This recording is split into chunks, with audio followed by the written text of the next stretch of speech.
আমাদের কাছে একটা সুপার স্প্লেন্ডার বাইক এসেছে, তার মিটার উঠছে না। আমি দেখাচ্ছি।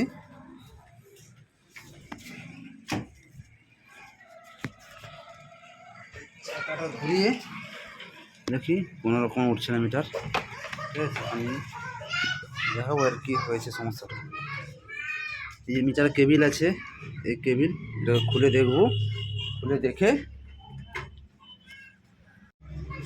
এইভাবে করে খুলতে হবে। এইভাবে একটা স্ক্রুড্রাইভার নিয়ে ঠেলে বের করে দিলে খুলে যাবে।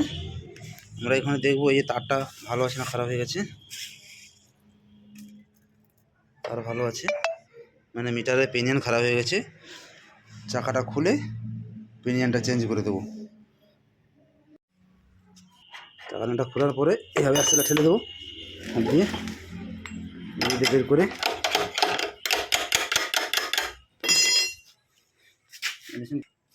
চাকিয়ে নিচের কিছু সাপোর্ট দিয়ে দেবো যাতে না সামনে চলে আসে। এই দেখো এইখানে যে পেনিয়ানটা আছে ওই লাল কালার, ওইটাকে চেঞ্জ করে দেবো। ওইটা আর ভিতরে একটা আছে, ওই দুটোকেই চেঞ্জ করে দিতে হবে। হয়ে গেলে হয়ে যাবে এটাকে। এই দেখো এখানে যে পেনিয়ানটা আছে, এই পেনিয়ানটাকে এভাবে উল্টিয়ে এভাবে করে মেরে দিলে বেরিয়ে যাবে। এই বেরিয়ে গেছে, এটাকে বাদ দিলাম।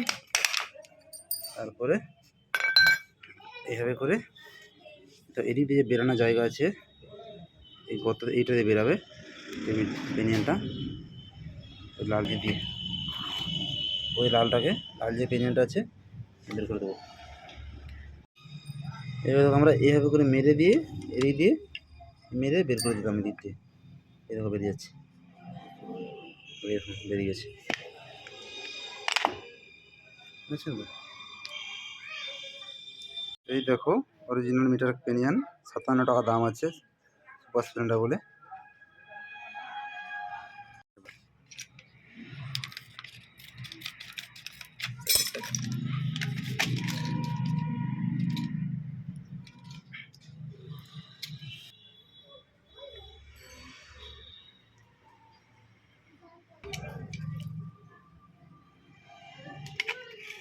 দেখা যাচ্ছে বুঝতেছি।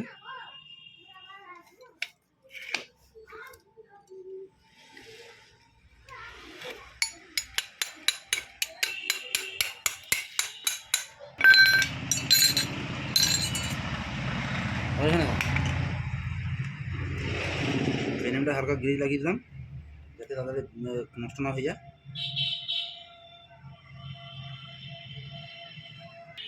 আর এইখানে এই গ্রুপটা আছে, এই গ্রুপের মধ্যে ঢুকবে, না হলে ভেঙে যাবে পেনিয়ানটা।